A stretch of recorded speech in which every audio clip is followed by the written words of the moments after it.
dilahirkan dalam keadaan buta, sekarang sudah tua dan sakit, masih buta. Ya Allah, pertama kali saya datang sebagai tamu-Mu ya Allah, datang ke rumah-Mu ya Allah. Saya punya keinginan dan harapan, walaupun satu kali saja saya ingin nampak Ka'bah-Mu. Saya ingin melihat Ka'bah ya Allah. Umur saya 60 tahun, hanya mendengar cerita keindahan Ka'bah, tapi belum pernah saya nampak dengan mata saya sendiri. Dengan doa yang segitu tulus dan ikhlas, bermunajat kepada Allah, dan dia berkata, Ya Allah, saya tidak akan keluar dari Masjidul Haram sampai Engkau berikan saya kesempatan nampak Al-Ka'bah yang indah. Begitu orangnya serius dalam doa, yakin sungguh-sungguh dalam doa, bukan main-main, karena dia bermunajat kepada Allah yang maha segala-galanya. Semuanya di tangan Allah, mata pun makhluk Allah. Belum orangnya turunkan tangannya di hadapan mata saya, langsung dia berteriak, Allahu Akbar, Allahu Akbar, Allahu Akbar. Sungguh Al-Ka'bah itu indah. Bismillahirrahmanirrahim. Assalamualaikum warahmatullahi wabarakatuh. Alhamdulillahirabbil alamin. Allahumma shalli ala sayyidina Muhammad wa ala ali sayyidina Muhammad. Sahabat yang beriman yang insyaallah dirahmati oleh Allah Subhanahu wa taala, pada kesempatan yang sangat mulia ini bersama-sama kita ikuti, kita dengarkan nasihat dari guru kita almarhum Syekh Ali Jaber tentang kedahsyatan doa, kedahsyatan kita berdoa dengan ikhlas. Untuk lebih jelasnya mari sama-sama kita dengarkan. Ma'asyiral muslimin, usikum wa nafsi al-ammarata bis-su'i bi taqwallahi 'azza wa jal, faqad faza al-muttaqun.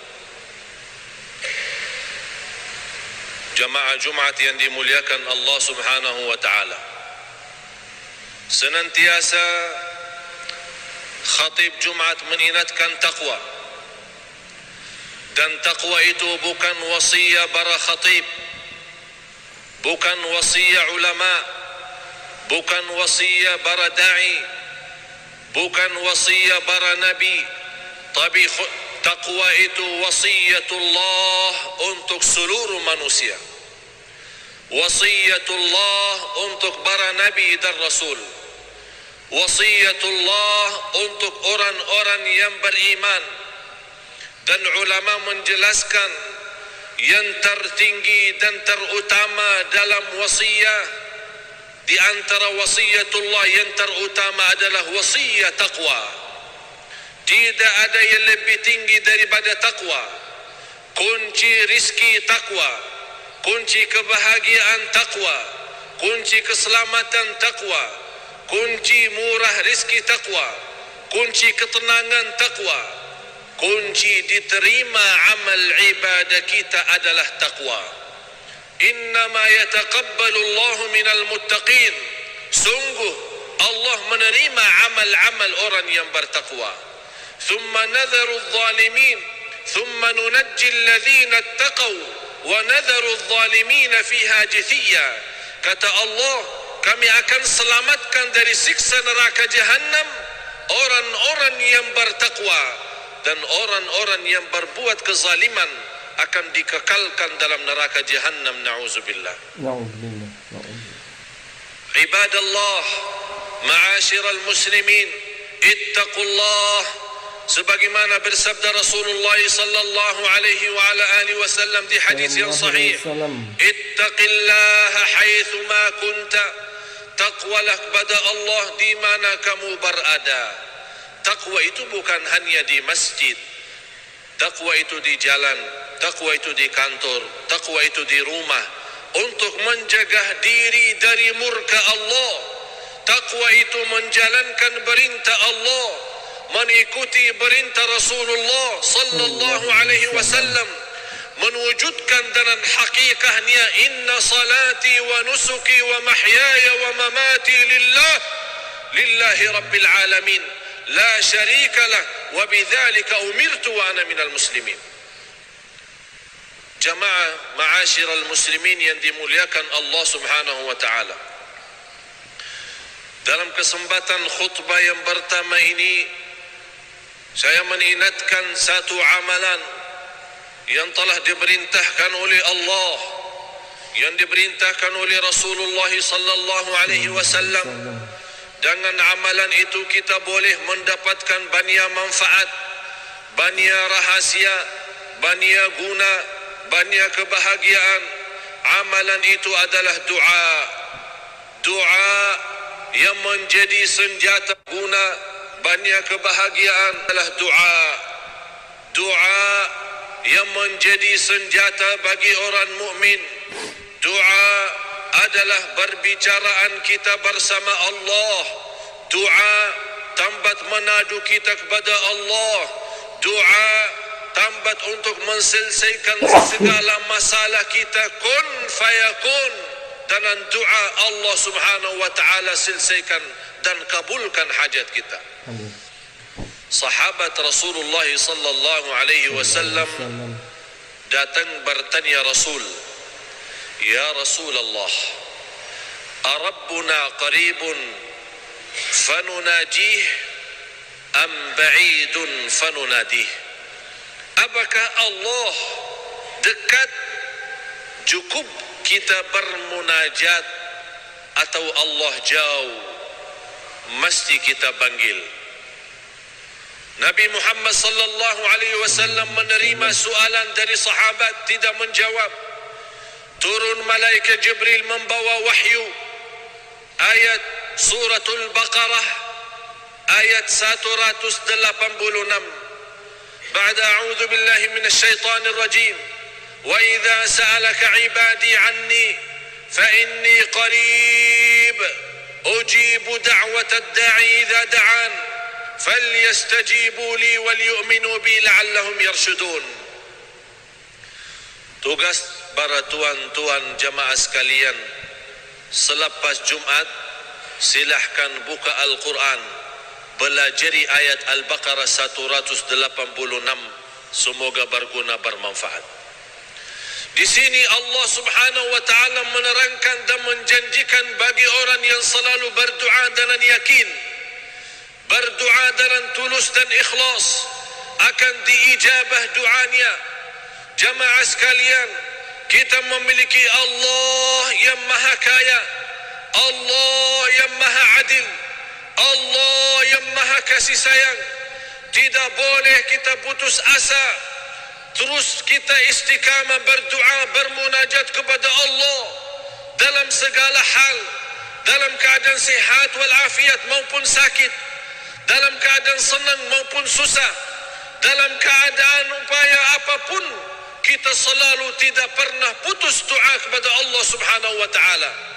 Para nabi dan rasul yang sudah jamin mereka orang-orang yang sebaik-baik manusia, tapi mereka tetap tidak pernah bertus doa kepada Allah Subhanahu wa taala.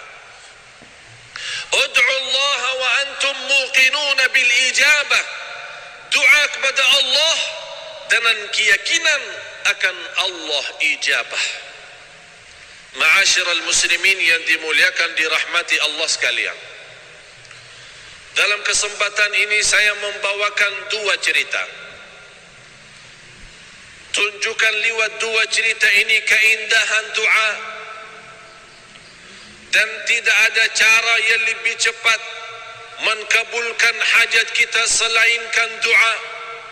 Doa memang salah satu amalan yang begitu dahsyat bagi orang mukmin.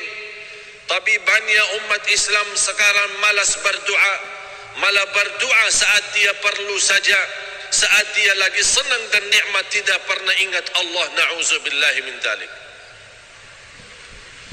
Ada seorang, cerita ini terjadi di hadapan mata saya di Makkah, di kawasan Masjidul Haram, bertemu dengan seorang dari negeri luar. Orang-orang itu sudah tua dan sakit, dan nampaknya orang juga buta, membawakan anaknya ke Masjidil Haram untuk berumrah. Begitu dia sampai ke Masjidil Haram bersama anaknya, saya lewatin jarak mereka, dan saya tertarik dengan jakap-jakapnya anak terhadap orang tua. Kata orang tuanya, lepaskan tangan saya ada urusan sama Allah. Lepaskan tangan saya.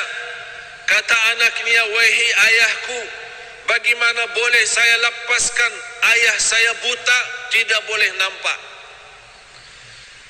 Kata ayahnya, anakku, saya lagi di rumah Allah, saya lagi tamu Allah, saya lagi ada urusan sama Allah. Lepaskan tangan saya ada perlu sama Allah. Dilepaskan tangannya oleh anak, dan anaknya khawatir orang tuanya boleh jatuh kalau dia turun tangga, karena dia buta tidak boleh lihat. Di situ dia angkat tangan, dan saya berhenti mahu lihat apa yang akan terjadi peristiwa dengan keyakinan seorang tua dan buta memohon kepada Allah di kawasan Ka'bah. Dia angkat tangan dan dia berdoa dengan bahasa awam.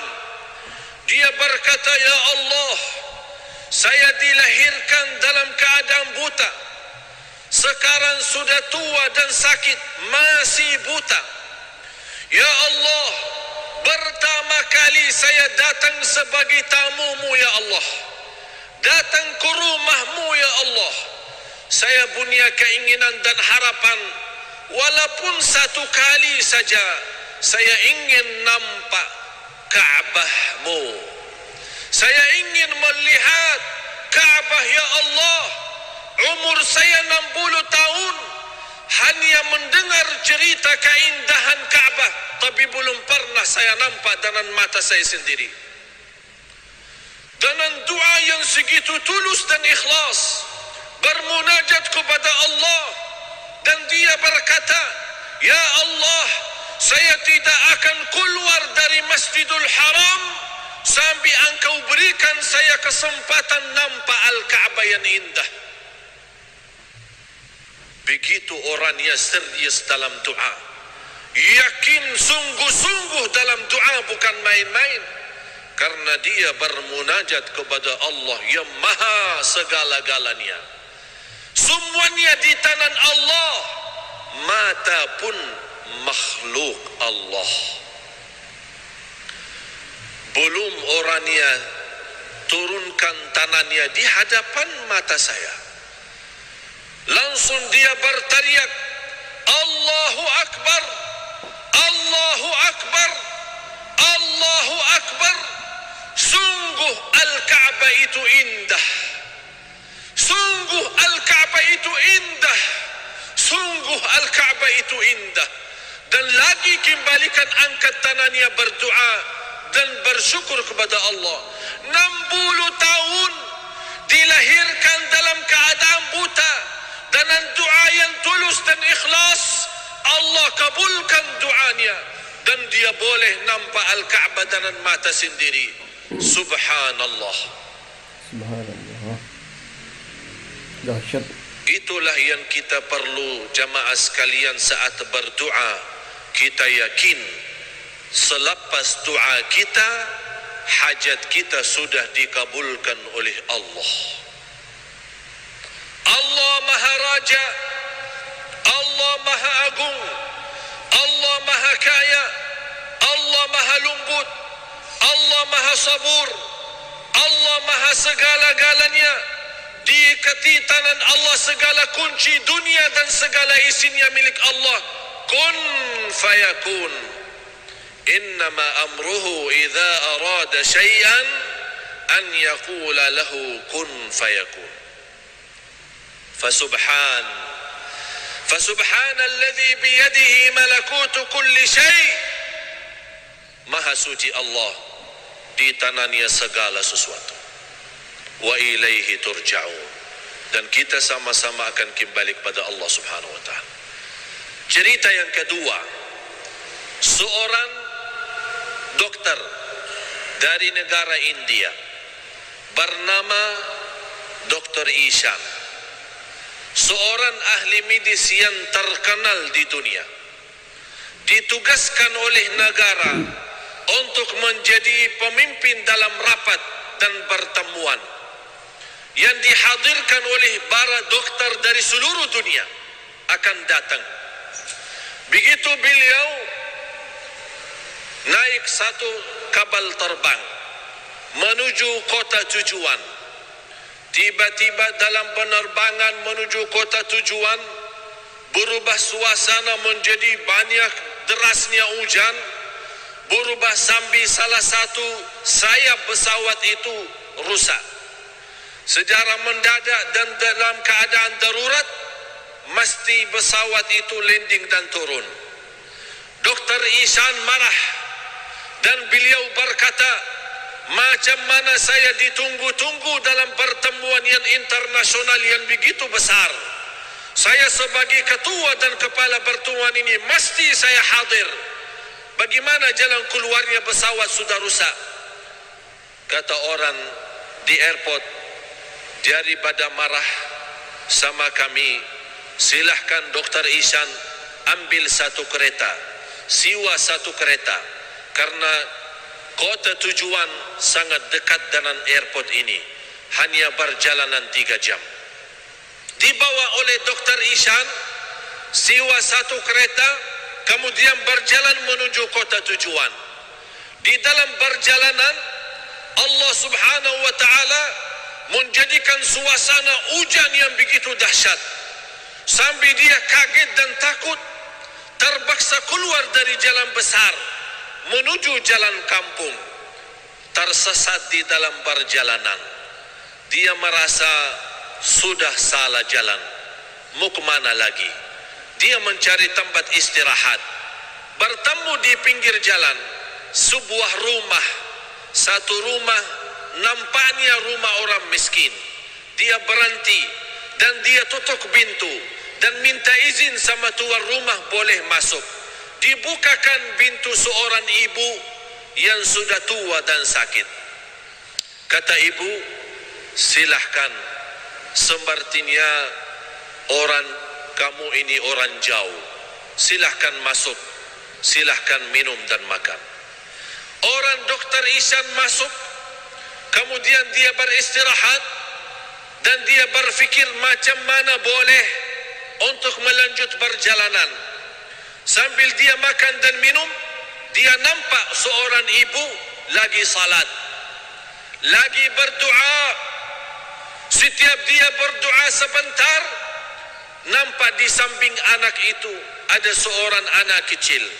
Setiap doa sebentar, dia gerakkan anak, tapi tidak ada respon. Doa lagi, gerakkan anak, tidak jawab. Doa lagi, gerakkan anak sampai 3 kali, tidak bergerak sama sekali anak itu. Begitu dia lepas doa, Dr. Ishan memanggil, maaf wahai ibu, ini anak siapa? Saya terharu dengan doa ibu. Begitu doanya ikhlas luar biasa. Kenapa anak itu? Macam mana keadaan? Kata ibu, ini cucu saya. Orang tuanya dua-duanya baru meninggal. Dari sejak dilahirkan dalam keadaan sakit lumpuh, tidak boleh bergerak. Saya tidak tahu apakah dia hidup atau mati. Saya memanggil seorang dokter di kampung diperiksa. Selepas periksa oleh dokter, dia berkata anak itu masih hidup. Tapi saya tidak boleh membagi obat karena saya bukan ahli. Kata ibu, macam mana saya boleh berobat untuk cucu saya? Kata dokter di kampung, ada seorang terkenal, satu orang dia punya keahlian untuk anak-anak itu. Hanya satu orang yang boleh bantu, tapi orang itu tinggal di kota jauh. Kata ibu, saya orang miskin, macam mana saya boleh jauh-jauh mencari dokter itu? Kata doktor, itu yang saya boleh bantu.